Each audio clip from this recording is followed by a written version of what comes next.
Pessoal, então, a gente vai ver algumas propriedades físicas dos compostos orgânicos. Então, tudo vai depender do tipo de ligação que tem. Então, ó, lembrando lá no começo do primeiro ano, que a gente tinha dipolo induzido, dipolo-dipolo e ligação de hidrogênio. Então, quanto mais fraca a interação entre as moléculas, mais fácil a gente quebrar a tensão que há entre elas e mais fácil a gente transformar o líquido em vapor.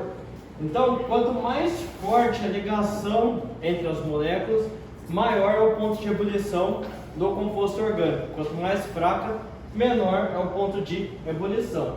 Lembrando que ligação de hidrogênio são moléculas polares que têm hidrogênio ligado a flúor, oxigênio e nitrogênio. Então, quanto maior a força, maior o ponto de ebulição. Se a gente tiver compostos com a mesma força intermolecular, como que a gente compara os pontos de ebulição? Aí vai ser pela massa molar. Quanto maior a massa molar, maior o ponto de ebulição entre compostos com a mesma força intermolecular. Então, se a gente tiver três compostos que têm ligação de hidrogênio, o que vai ter o maior ponto de ebulição vai ser o que tem a maior massa molar.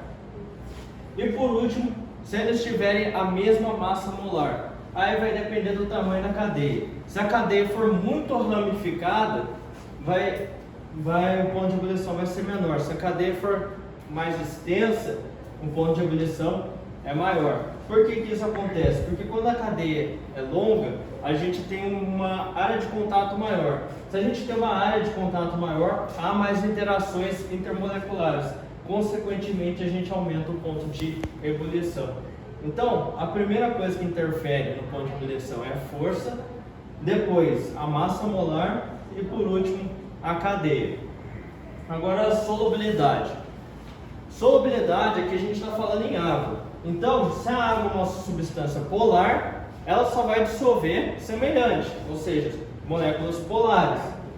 Então, o que vai interferir na solubilidade aqui?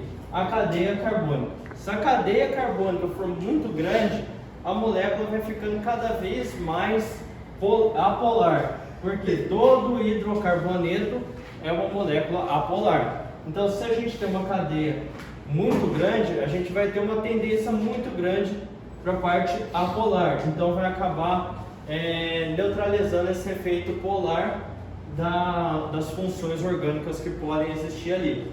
Só que se a gente tiver muitas funções carbônicas, como é o caso do açúcar, que a cadeia é extensa, mas ele tem várias funções polares no meio, então a gente acaba tendo uma solubilidade grande. Então vai depender do tamanho da cadeia e da quantidade de funções carbônicas que a gente tem. Então, são exemplos de funções que têm grande potencial polar: OH, COOH, NH2, NH. Então, se a gente olhar e tiver essas funções na cadeia carbônica, ela vai tender a ser polar, mas daí vai depender da quantidade de carbonos que a gente vai ter na ligação. Geralmente até 3 não interfere tanto, mas quando começa a aumentar mais de 3 carbonos, já começa a tender a ficar polar e diminuir a solubilidade da molécula. Pessoal, e aqui tem dois exemplos de vocês verem como é que funciona o sabão e o detergente. O sabão e o detergente ele tem uma molécula extensa, apolar, e uma parte polar. Para quê? Para que ele consiga formar flocos mesmo de gordura e a parte polar quebrar a tensão superficial da água.